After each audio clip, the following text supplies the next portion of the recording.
Project Joy is well named because it not only brings joy to those who receive gifts from East students, but it also brings joy to the kids who give. Makes me feel good, you know, just to know that you're helping somebody else that doesn't have as much. The Salvation Army and the St. Louis County Social Service Department choose senior citizens in the community who are in need. Then they give first names to East, and each classroom is given a name and description of one needy person. Trevor and Ben's class got Ted. He's an old guy who lives out and he really doesn't have any friends, and he has a heart condition, and we bought him low salt things. He needed low salt things, so we got him some low salt things. And it said he was a larger guy, so we got him some large clothes.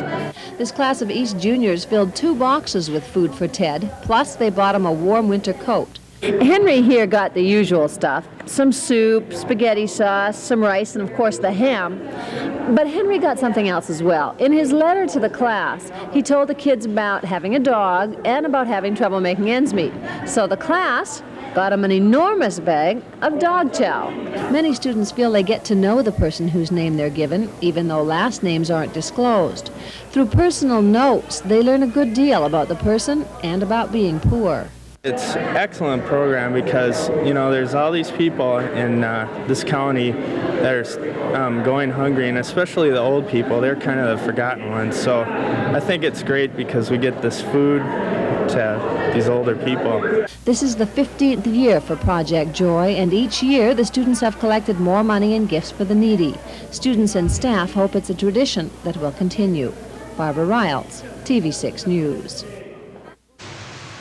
The first major winter storm of the season still pounding the plains missed us, but another one is taking aim.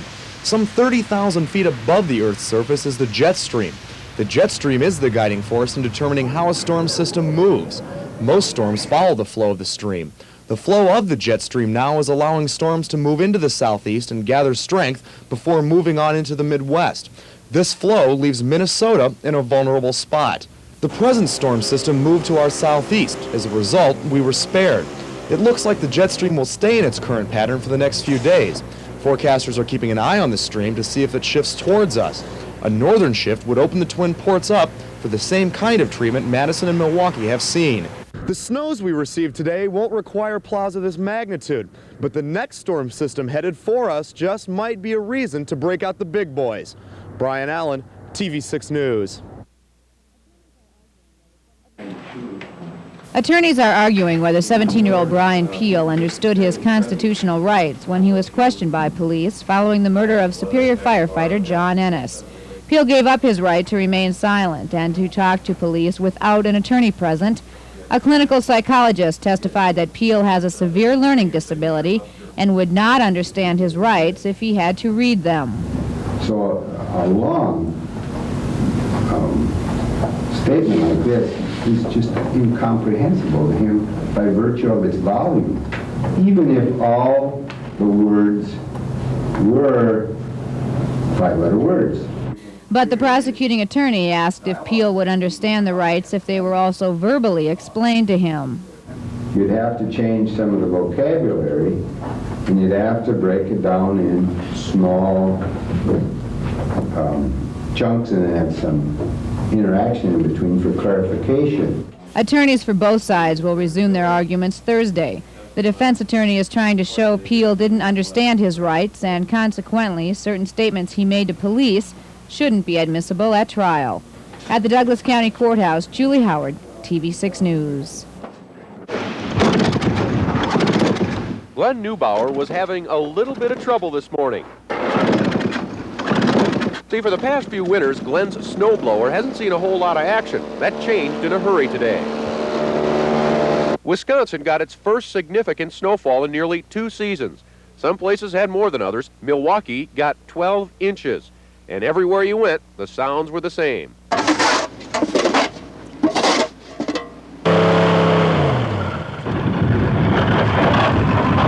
They were prepared for the most part. Folks here had plenty of warning about the storm. Highways weren't that busy, but there were scattered signs of what a storm can do. Storms, of course, aren't work for everybody. To some, this storm was an answer to a prayer.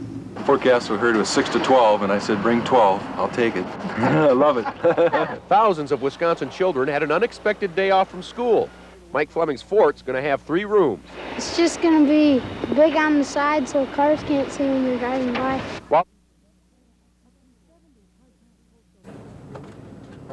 Up to 70 part-time postal jobs in northeastern Minnesota are in jeopardy. This week, employees learned of a measure to be voted on this weekend by the U.S. Senate. The measure would force the U.S. Postal Service to cut its budget by $1.7 billion in fiscal years 88 and 89. Local officials say it could have a drastic effect on Duluth. For instance, officials say it would eliminate all weekend window sale hours. It would reduce the mail collection pickups, force the closure of nearly 70% of the small post offices in northeastern Minnesota, eliminate all Saturday mail deliveries, cut mail processing hours, eliminate all overtime, Sunday and night shifts, and possibly result in 1 delivery per week to some rural areas. Union leaders say the result would be comparable to that of airline deregulation. We're going to have the possibility of having 5 to 10 different mailing companies in Duluth, to where each company would produce its own postage stamps, and if you want to mail it certain different classes or rates, you'd have to go to each company right now to buy and purchase your stamps through them to mail, and then they would only have to go to their drop boxes to mail them. You couldn't mail them in any post office boxes or any of the other companies' boxes. The measure could go into effect as early as January 1st. It was designed to help Congress reduce the budget. With time running out, Kinsey is urging the public to immediately contact senators and congressmen. He says at this point it appears very likely that the measure will pass, and he is asking for your help in changing that. In Duluth, Patty Baker, TV6 News. We need to know what the dollars and cents are before we commit ourselves. And it's important that we make sure that the citizens know that. And we will have public hearings and we will have council meetings before we make that decision so that the community is informed.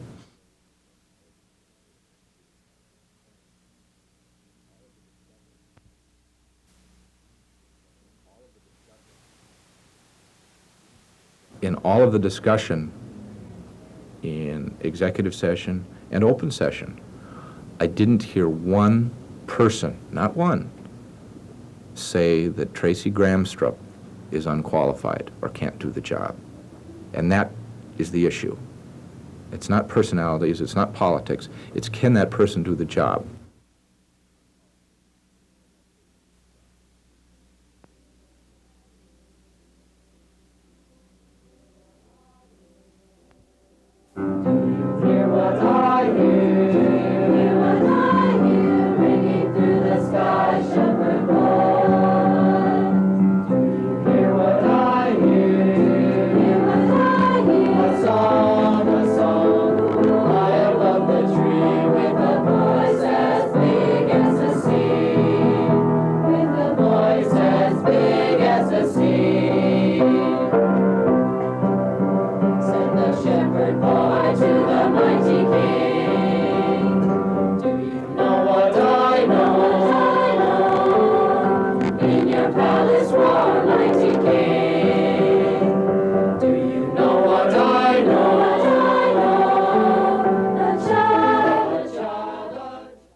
Duluth postal workers are extremely busy with just over a week left before Christmas. In the last 3 weeks, Duluth clerks have processed over 11.5 million pieces of mail, up nearly 6% from last year. But it's the real rush that's starting now. Right now, we are in full swing. We are adjusting employees' schedules so that we can get them in here when we need them. We are working people their days off. We are working people overtime. Generally, most of our activity here takes place in the evening hours, from 5 o'clock at night until about 7 o'clock in the morning. During the day, it's pretty quiet, but at night, it's really been busy here. On Monday alone, clerks processed over 300,000 pieces of mail. The night shift now has nearly 100 employees busy at work. Well, you know, it's like any job. You got your good days, but the holidays are nice. While processing all this mail, the post office is dealing with a number of problems. For instance, take a look at this letter. There's absolutely no address or return address on it. Postal officials say they received over 100 letters like this just last night. There's no address, no return address. We cannot open them here in Duluth. We have to forward them down to the dead letter office in St. Paul. They open them up, and they try to find some evidence on the inside of who this belongs to, and they try to get it back to them. Officials are simply encouraging mailers to double-check their letters before sending. Officials say a lot of people this year did mail cards early, but they expect a lot are still procrastinating. In Duluth, Patty Baker, TV6 News.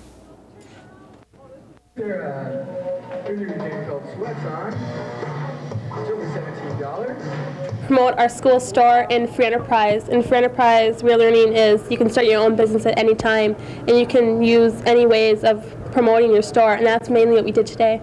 On there, $5. The grade dental teacher with the new dental splits. Lower says teachers just came in, just came in yesterday. This one's around $17. Sherry also has the 3-color sweatshirt on underneath. Produced.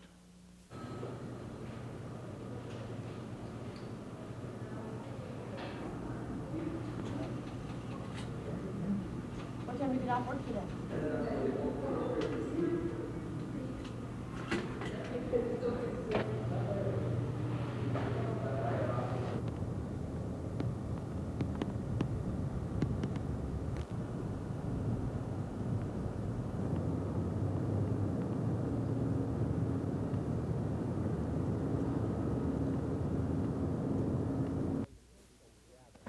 In Twig, there aren't a lot of places for people to gather. The cafe, the general store, and the post office. For years, the 1,500 or so people who live in the Twig area have been coming to the post office in the basement of Margaret Freeman's home to do those things that help keep them in touch with the outside world. For them, the post office is more than just a place to come and mail a letter.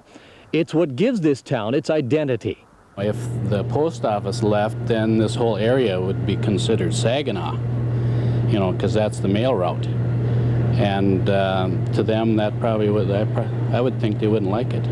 But there's really more to it than that. People around here have grown accustomed to the convenience of having their own post office.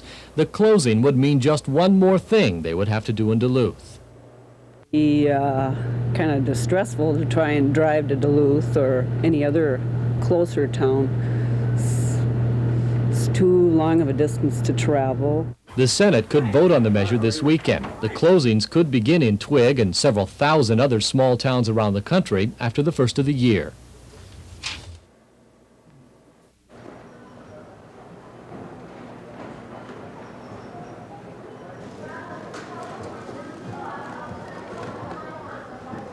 Customer response has been great. They enjoy the additional day. Normally it's a more leisurely day for shopping, and they like the opportunity.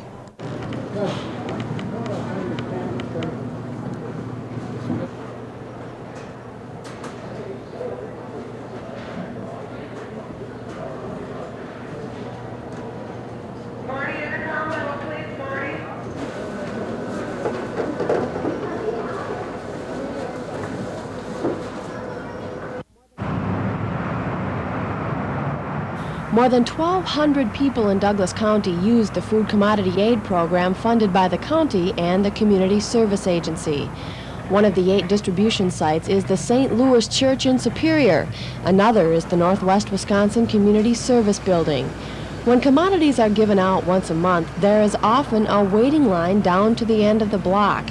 Mayor Herb Bergson wants to change that. The important thing there is that we make sure that we go to great lengths to accommodate particularly the elderly. The major recipients of the commodities are the elderly, and to force them to wait out in the cold and line and rain and snow just doesn't seem appropriate. Bergson has been wanting to change the system for some time, but until recently didn't get a first-hand look at how it's run. He says even though there will be budget cuts for the program, it needs to be improved. Bergson will be discussing the issue with CAP and Douglas County officials to try to get the system more organized. Then the city's elderly won't have to wait out in the cold for their food. In Superior, Ann Kavanaugh, TV6 News. Replacing pipeline is an expensive proposition. WLSSD already knows it has to hook up 5,600 new feet of pipe near Esco, and may have to replace up to 11,000 feet more. The cost involved, combined with interest on another loan, will mean up to an 11% increase in user fees by 1990. Officials say there's nothing the district can do about it because the pipe is faulty, but the increase has many business owners concerned. For Superwood, the extra burden translates into about $30,000 a year, but no change in the operation is expected. Laundromats and dry cleaners are also big users of WLSSD. D Independent pays about $1,000 a month, and its manager would hate to see a larger bill. I don't think that that's fair. I mean, other businesses don't do that. If something goes wrong in their business, pass it on, you know, like that, especially a huge amount like that. We all have to absorb certain things in businesses all the time, but something like that, I just don't think it wasn't our fault. I mean, I don't think that it should be done that way. Johnson says there's no way the business can absorb the increase and will likely have to raise the cost of its coin-operated machines. The district is the only sewer facility available in the Duluth area, so everyone who uses it has no choice but to cough up more money. WLSSD is trying hard to improve its financial picture. Officials have filed a lawsuit against the manufacturer of the pipeline and are trying to get a grant from the state. If any money becomes available, it will go to reduce the cost to the customer. Julie Howard, TV6 News. Postal workers are facing cuts in service and staff. A measure to be voted on by the U.S. Senate this weekend calls for cutting nearly $2 billion from the Postal Service budget. It would force the elimination of staff, the discontinuing of Saturday service, and the closing of many small post offices throughout northeastern Minnesota, like that in Twig. If the post office left, then this whole area would be considered Saginaw, you know, because that's the mail route. And to them, that probably would, I would think they wouldn't like it. It's at this time of year, however, that officials are especially worried about. During the Christmas season, the Duluth Post Office asked their entire staff to work extra hours so that all of the holiday mail and packages can be processed on time. As of right now, to show you an example on the how hectic it is at the post office now, we estimate there's between 80 and 125 hours of overtime alone just to process this Christmas mail. And it's a major impact, or a major portion of our mail this time of year is to get this mail to the people. But that could change if the proposal is approved. Although the entire impact remains unclear, officials feel it could greatly hinder the timely mail service we are accustomed to today. We're pleased to present to the Duluth Special Olympics this check for $1,600. It's a very worthy cause. We like to help children anything that we can, and they were willing to sponsor a pull tab booth for us, so we were more than willing to help them out. We have this conference annually, but this is the first time in 20 years we've hosted it in Duluth. Judy, the Blue Firemen's Relief Association and the Blue Fire Department hosted the Minnesota State Firefighters Annual Conference here last week.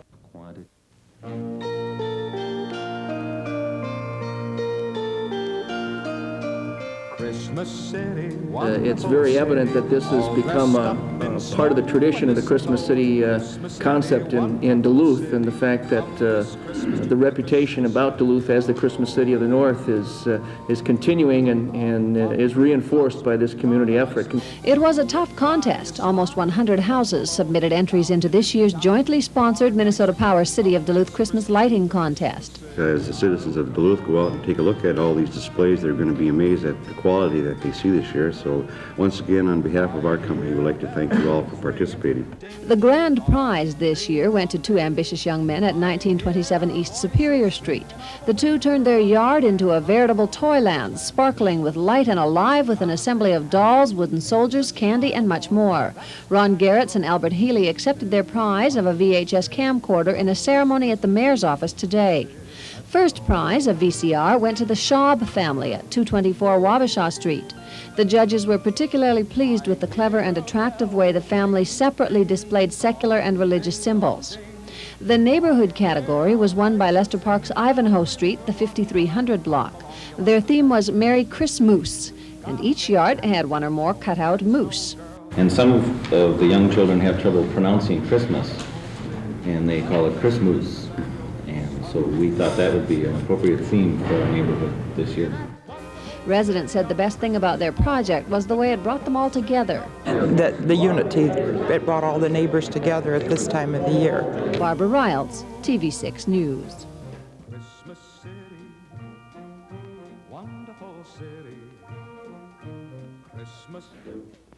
After his third appearance in court for one hearing, 17-year-old Brian Peel took the stand today.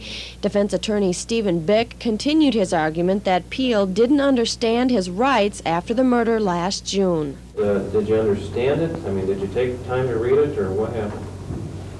No, I couldn't understand it, really. Did you have any... I can't read very well, so I read it the best I could, and then they told me to sign it, so I signed it. Peel says he signed his name after reading his rights just to get it over with. His mother testified that Peel acted scared and nervous after the murder and before he was taken into custody. She was also questioned about Peel's ability to understand his constitutional rights. Did you feel any need to explain Brian's rights to him? It was explained to him. Brian was handed a pen and he signed it. In previous hearings, experts have testified the defendant has several learning disabilities. If any of that testimony stands, some of the statements by Peel may be dismissed as evidence at the trial in February. A decision is expected by the end of the month. In Superior, Ann Kavanaugh, TV6 News.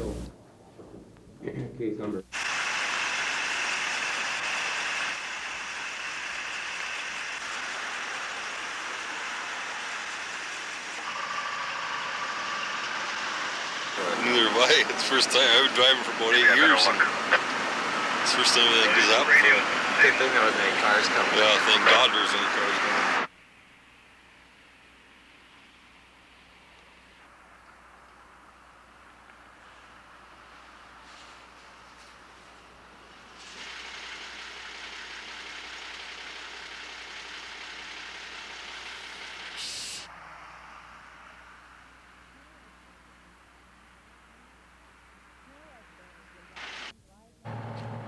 Norwest Bank gives out loans like any other bank, but members of the Duluth Reinvestment Coalition say the bank isn't working hard enough to make sure a certain portion of those loans goes to low-income people. We feel that we have a really good partnership and working relationship with First Bank now, and through these dialogues with Norwest, hope to come to the same relationship with them.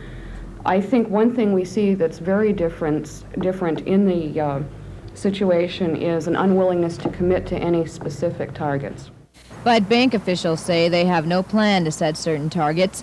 While realizing there are gaps to be filled, they say their record speaks for itself. We are very proud of the past record of the bank in terms of its performance relative to meeting the credit needs of both the individuals and the small business owners in the Duluth area. Low-income people in many neighborhoods, however, still need ways to obtain house loans.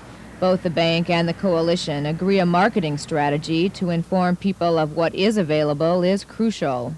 We want low and moderate income people to be able to say, hey, I can afford a house.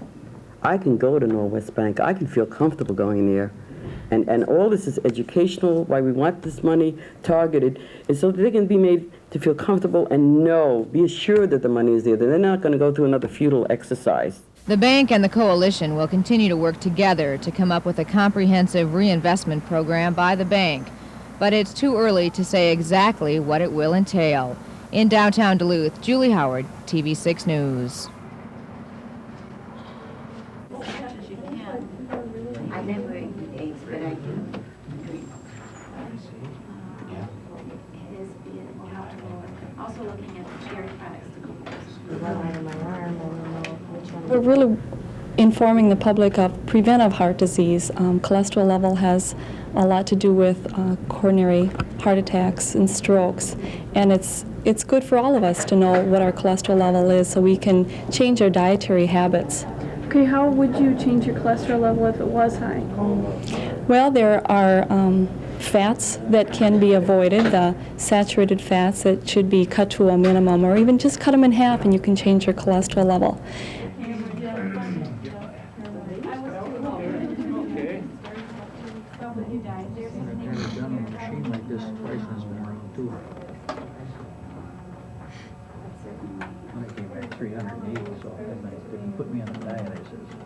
Wait a minute, let's check this out again.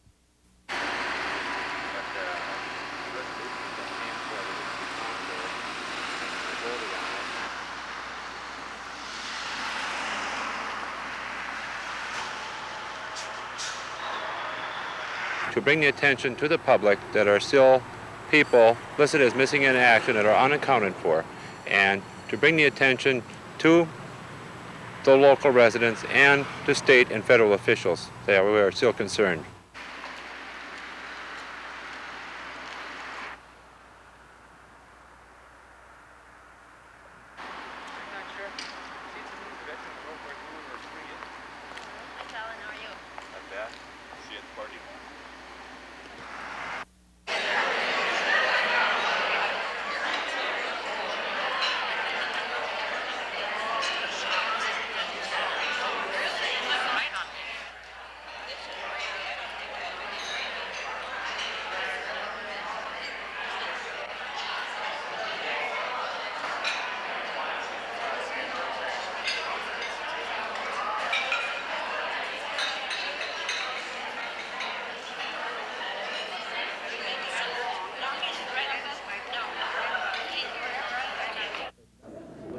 The pounds began adding up at 9:30 this morning at City Hall. The food was being brought in by city employees for the Duluth food shelf. Along with the 2,413 pounds of food came a check for $702.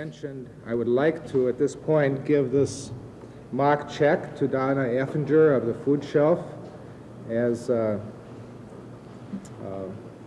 recognition of the city employees and others' efforts to help the hungry of our community.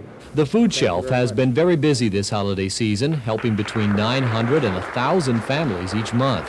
Director Donna Effinger says people have been very generous with gifts of food and money. People are very generous. Every group, I mean, scout troops, church groups, civic groups, are all doing collections for the food shelves, caring for people at this time of year. So we're doing fine now. What I really need is a Christmas in July when the donations are very low. But right now we're doing real fine, thanks to people and organizations in the city. City employees had hoped to gather 3,500 pounds of food, but aren't disappointed with the amount collected. Now that city employees have collected all the food, they'll transport it to the Duluth food shelf, where it will come in very handy this holiday season. At City Hall, Steve Karsjan, TV6 News.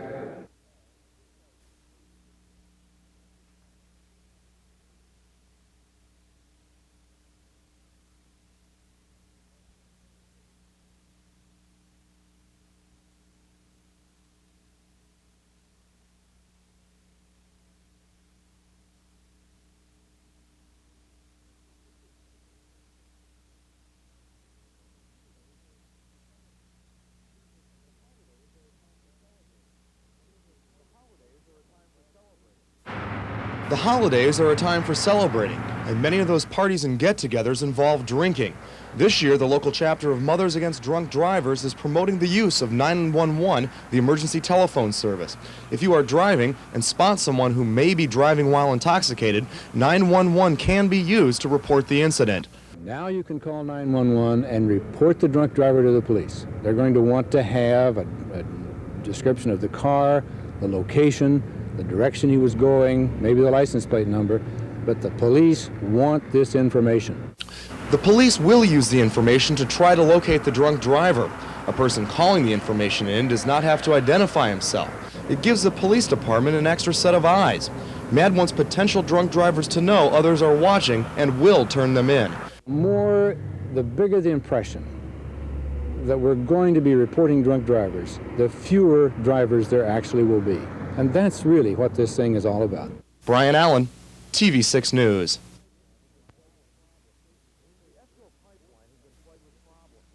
The ESCO pipeline has been plagued with problems. Numerous breaks have forced the sanitary district to replace the faulty section and inspect others. Now, an additional 11,000 feet of the line needs to be replaced. Residents are concerned about wells that have been contaminated, and there is no clear answer who will clean them up. And that's all a part of the lawsuit, and you know, that the 19 residents have, and you know, it'll answer questions for both sides. The PCA has been brought in to test the wells. WLSSD will oversee the testing. The district is also asking for help from the next legislative session.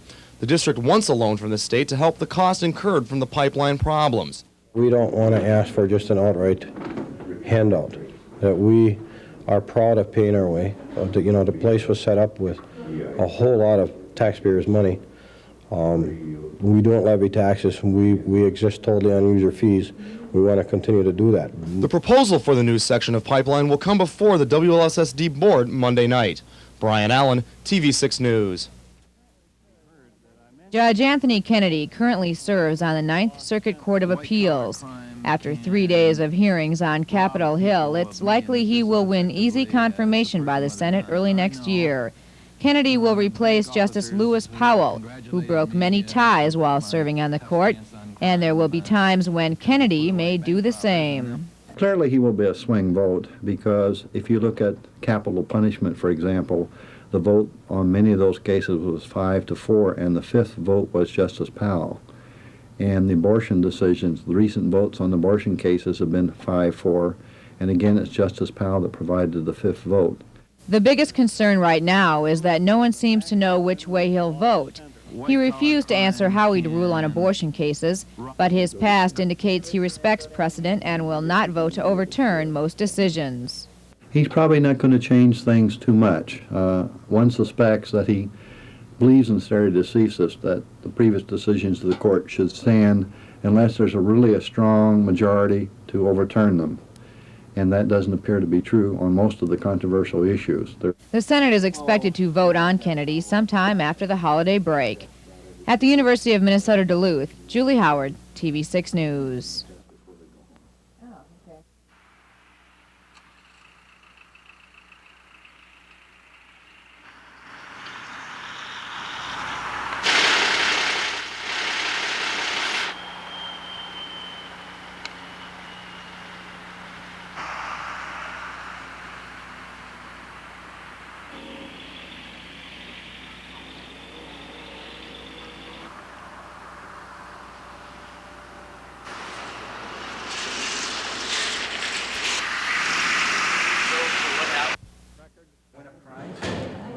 Not much of a one, I think.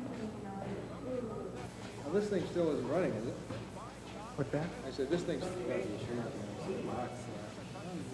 Overall, they're pretty mixed, but they're all glad it's over. I think that's the main thing, is that they're not super happy with it, but it's good enough to be over with.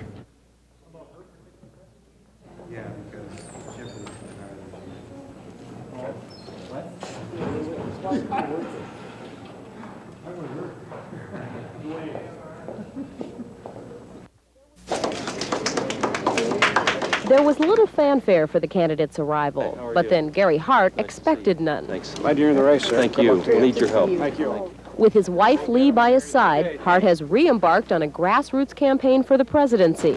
Hart himself admits he's more relaxed this time. Well, I'm way beyond nerves. I've been through the war. Hart spoke only briefly to reporters, saying he'll be taking Minnesota's primary very seriously. Delegates are selected in every state. Delegates are what's important. The delegate from Minnesota is as good as a delegate from New York or California, so we're going to try to get delegates everywhere. Public reaction to Hart was mixed. I think it's crazy. I don't think he's got a chance. I'd vote for him even with that Donna Rice affair. Hart's visit lasted just an hour, but he took full advantage of the time, meeting with party officials and supporters who are trying to reform a campaign staff. Well, we're just beginning. It's a very nascent organization. We have yet to even identify the Hart supporters. DFL leaders say the Hart campaign has already generated a lot of interest.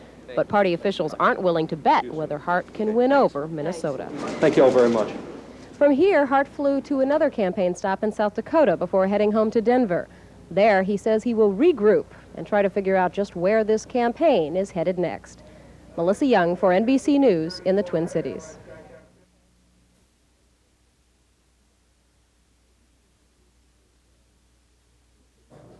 As recognition. We thank you for your support. Particularly at Christmas, people are very generous, but the city's been supportive all year round, and I'd just like to take this opportunity to thank you for that.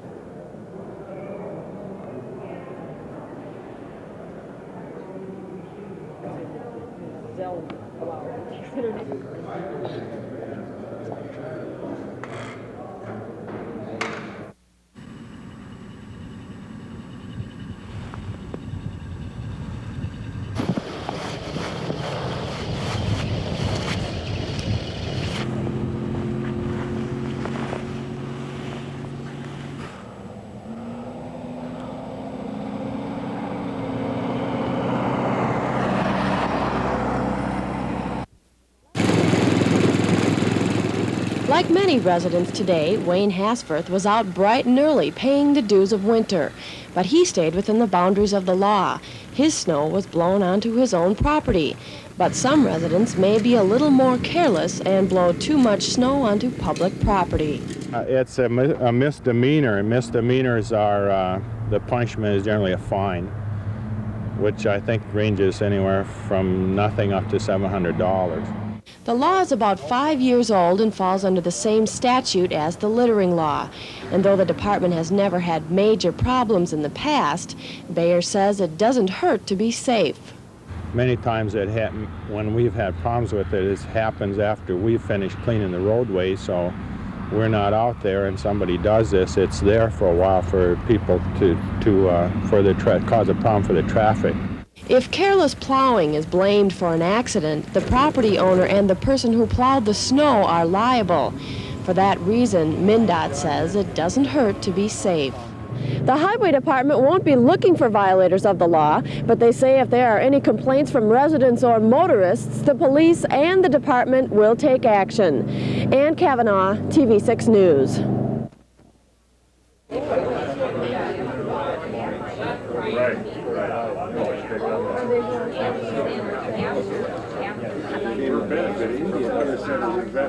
I think above and beyond, the Vets Clinic is going to realize incredible economic potential in this community, and ultimately it means that Highway 53 is critical. We need that interstate to pull gateway trucks into this community.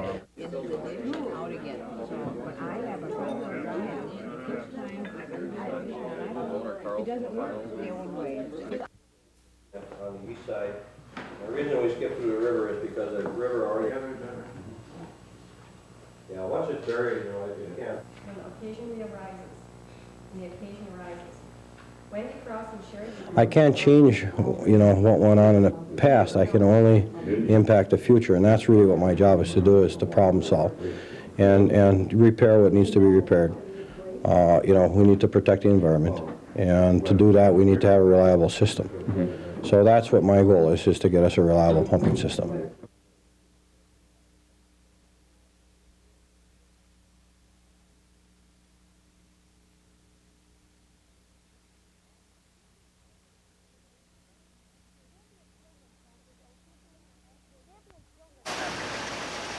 Champion Children's Home is officially out of business. The last of the 16 residents are gone for good. Owners of the home for the mentally disabled say it's like losing their family, but the home agreed to close. The State Social Services Department said last summer that Champion threatened the health, safety, and rights of its residents. I'm still sad that they had to close and if they ever do get another place open again, I will put her back. Phyllis Desatel likes Champion. Her 16-year-old daughter Felicia lived there for 8 years. Felicia moved to a foster home a week ago. Not too many people want to take children like Felicia or with other kids that have even more serious problems. But I'm happy where she is right now, which may not be too long because sometimes they don't only take them for like 6 months to a year. Closing Champion has put 30 people out of work. Many of the kids have had to leave the only home they've ever known. But Champion closed so the allegations against the home would be dropped. They've denied the accusations and want an opportunity to start over. Champion has applied for a license to open a foster home, a facility similar to this one, only smaller, with 3 or 4 residents instead of 16.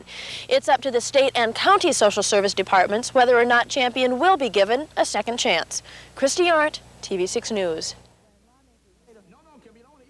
When lawmakers meet next year for the 1988 session, Willard Munger will propose that the state build and own a hazardous waste facility. I think that's the only logical way that you can take care of the problem of hazardous waste. It's a big problem, and it's been with us for a long time, and it's got to be solved. Munger toured a facility in Canada recently, but the one he will propose would be bigger, costing $100 million. He would raise the money through a bonding bill. Munger says the state should enter into an agreement with the private company to operate the facility, but he says the state should own it because people have more faith in the government than they do in someone looking to make money. We got to assure the people that if the state takes over and operates it and builds it, that the state is going to look after the interests of the people rather than for a profit motive. Munger says there's no need to think about a site right now because if his idea is passed by fellow lawmakers, everyone will want it. Yeah, I'd like to see a plant so efficient that no community would be afraid of it, that every community would be clamoring to have it located in their community. Julie Howard, TV6 News. All the modern Dr. Keller and you and Irwin. Yeah, let's do another one. Pennsylvania. There we go. There you are. Good. Good. Project's going. You're not going to say anything?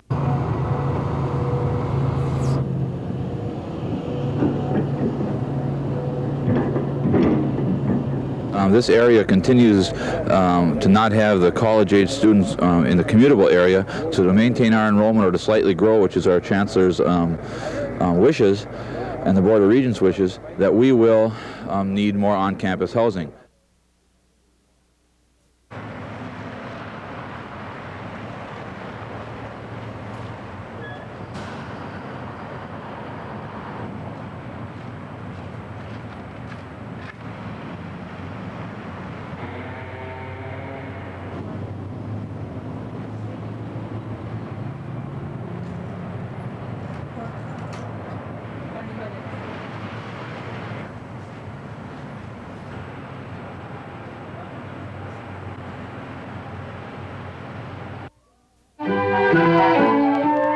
How much is that doggy in the window? Shoppers of every shape and size are stopping in at this new pet shop, not only to see the animals, but to play with them as well. This man has a parrot at home similar to the one at the store. He came into just to look around and see what else is available and anything else that might be convenient, and I just happened to see this little fella, that's all. The store manager says they're doing big business. Last week they sold out of puppies. The store is home to all kinds of animals, from ferrets to fish. The animals are let out of holding cages and rotated to the large cases. Shopping here is a hands-on activity. There's even some people that come in every morning, come to our store and play with the pups for a couple hours, starting to recognize faces, but overall I think the reaction has been pretty positive. The wonderful world of pets has only been open for 2 weeks. No matter what your age, the pets here are something everybody can enjoy. Who knows, one of these might be a gift playing around your Christmas tree this year. Lori Kress, TV6 News.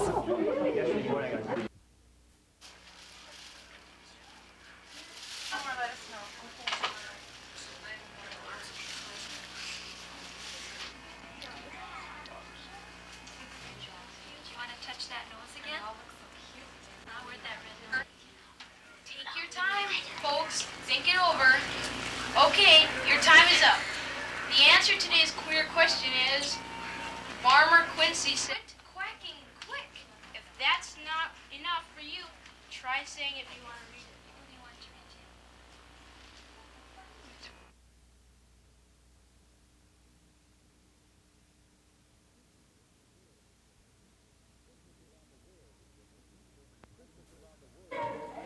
it? Christmas around the world is what Mrs. Thornton's second grade class has been studying, thus the piñata, that took more than its fair share of abuse before being broken and spilling forth its booty. Upstairs, the fifth graders were just clowning around for Christmas, while the third graders were in a festive mood with their rendition of Rudolph the Red-Nosed Reindeer.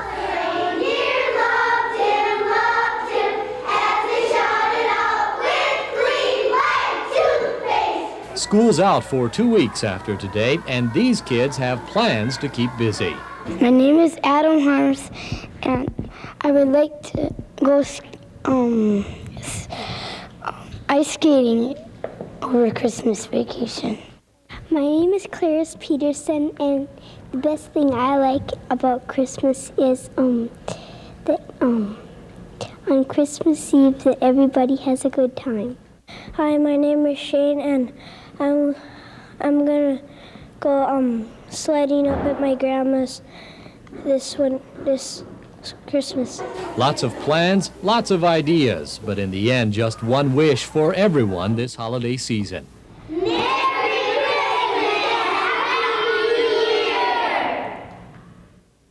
What I'm getting at is that it's a system that needs reforming. The St. Lawrence Seaway has changed its closing date 2 times in the last 2 weeks. The extension allows Salties to leave the system without surcharges. But Helberg says this makes it hard to plan late-season shipping.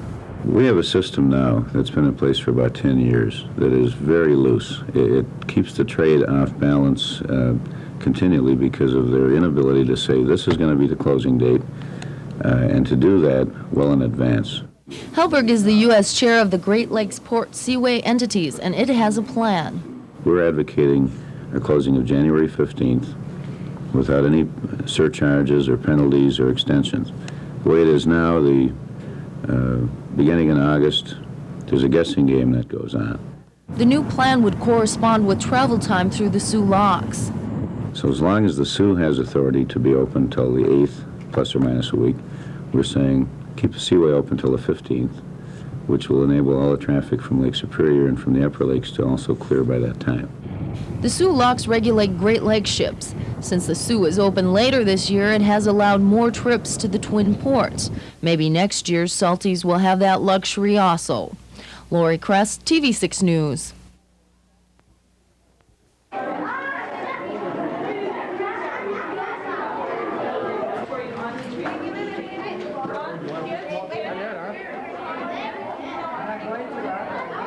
The mitten tree is for any needy child who needs mittens or hats. And we just have them donated from Cloquet Knitting Mill comes over and they donated hats. Winona Knits have donated mittens and hats. And we give those out to the children who are here at the party.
Make sure you're back here tomorrow at 12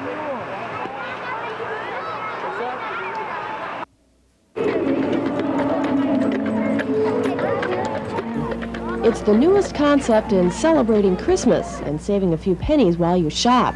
Simply cover up the parking meters. In Duluth, those covers were genuine works of art.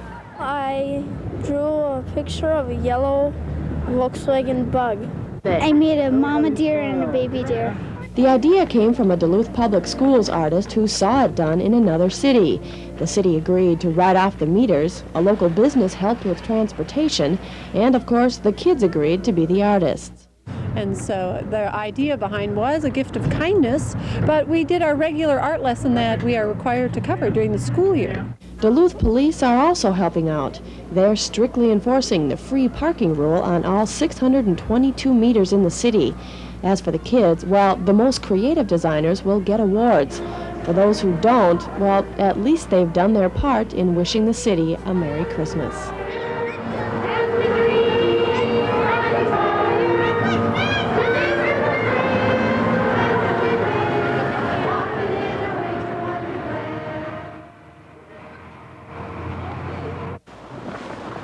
Tim Phelan is running out of hay.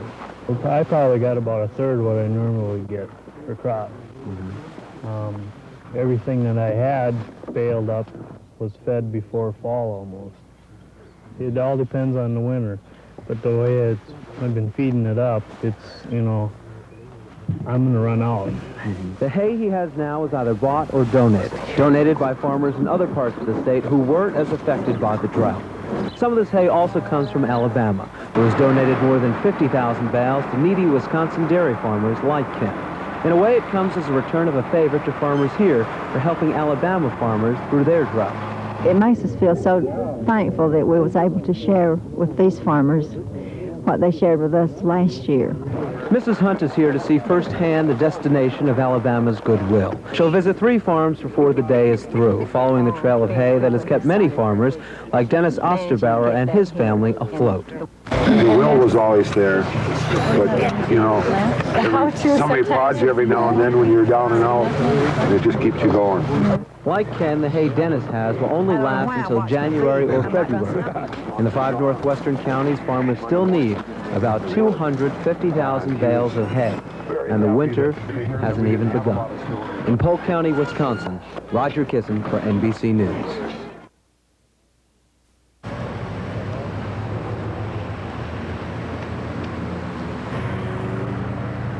Everybody okay here? Drivable?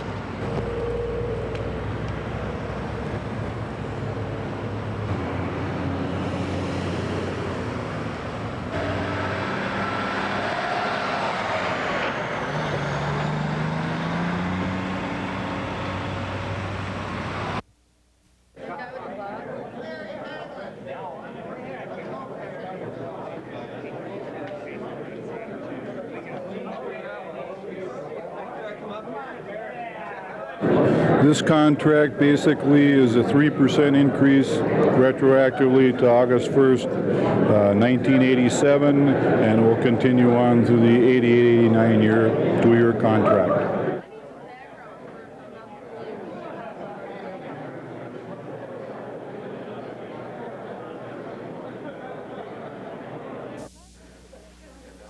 Last week, the director of the surplus food program said the distributions would be chiseled down from 8 to 6 this year. Now he says there won't be even enough food to stretch that far. The federal program is about over. With it, people with lower incomes are able to get butter, cheese, rice, and flour for free. Reaction to the cutbacks is varied. I think instead of cutting the distribution down, I think it should be increased because the people up in this area are more in need than not. One woman says phasing out the free food won't affect her. It is just a supplement to her income. But for another woman who didn't want to go on camera, it's an important way to survive. Like having 7 people in our family, the cheese goes really good. The rice is being used, the flour is being used, the butter. But the cheese and the butter really help out a lot because like with all those people I said, it's really good because that food stamps and everything ain't running too good and they cut off in the middle of the month, you don't get them. And then we have to go for this stuff and it really helps for the month. 7,000 families in Duluth take advantage of the surplus food.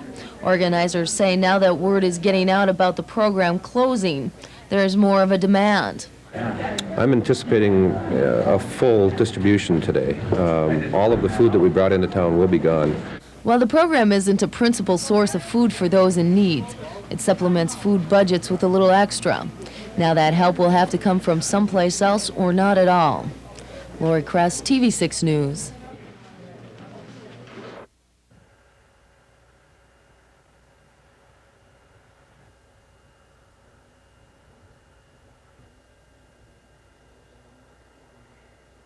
odd man out in the numbers. I guess I had more trees than I could sell. So I thought rather than take my misfortune and wallow in it, why not do something nice to help anybody who doesn't have a tree and would like one.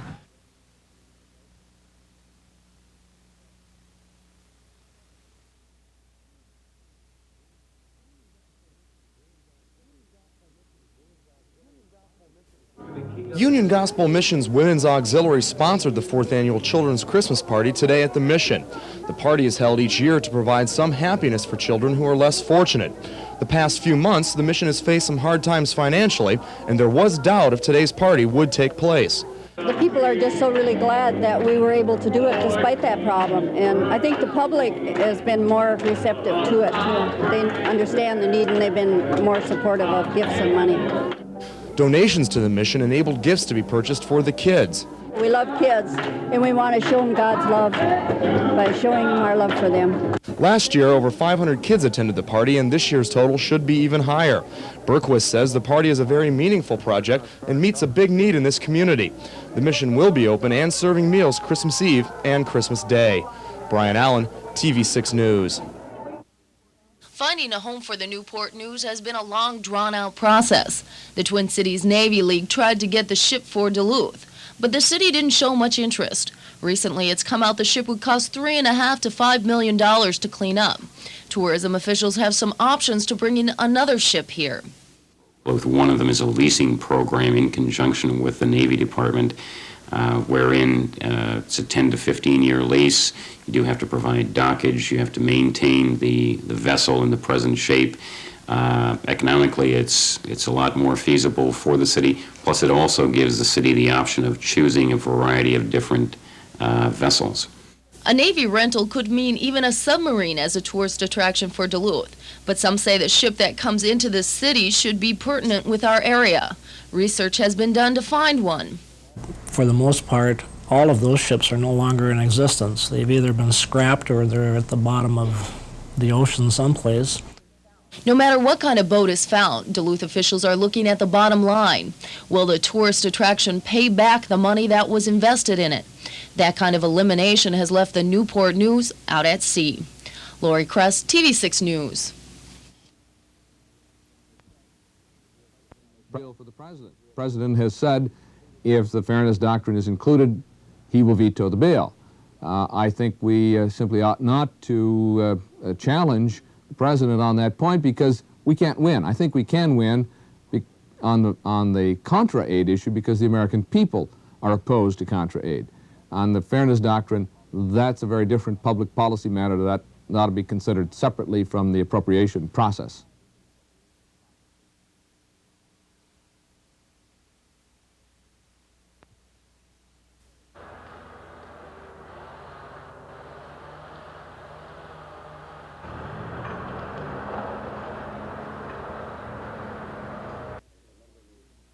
A number of the companies want to meet to talk about their needs and their concerns. Because of the expansions that are now just being talked about, when they do occur, they won't have enough fiber.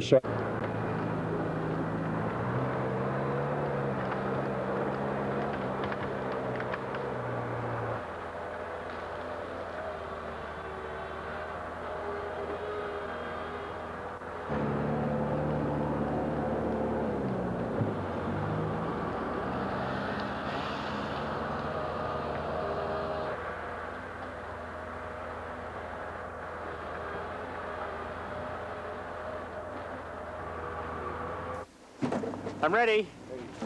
The airlift began with a human chain of volunteers, everyone doing their part to get more than 500 toys to Clearwater County before Christmas. One well-known volunteer didn't need much help packing his modern sled. He'd done this kind of work before. That's about it.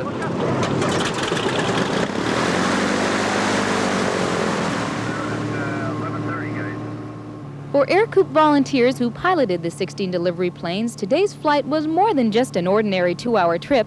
It was a chance to show what Christmas is all about. This is our way of contributing, and like everybody else, it makes us feel good when we have done something for somebody less fortunate than us. The toys that made this special Christmas trip will be delivered to more than 300 kids, many of whom don't expect to be getting anything this year. And social services workers in the area say they're happy they've not been forgotten. I guess for me, I feel real good that it's a project here that people in the Twin Cities are donating their time and effort to do this for people that they'll never see, and they'll never see the kids that get these toys, but still they're giving up their day. But maybe the best part about this Christmas delivery is that parents will be able to tell their kids that Santa brought them all these unexpected toys, and they'll be able to say it honestly because it's true.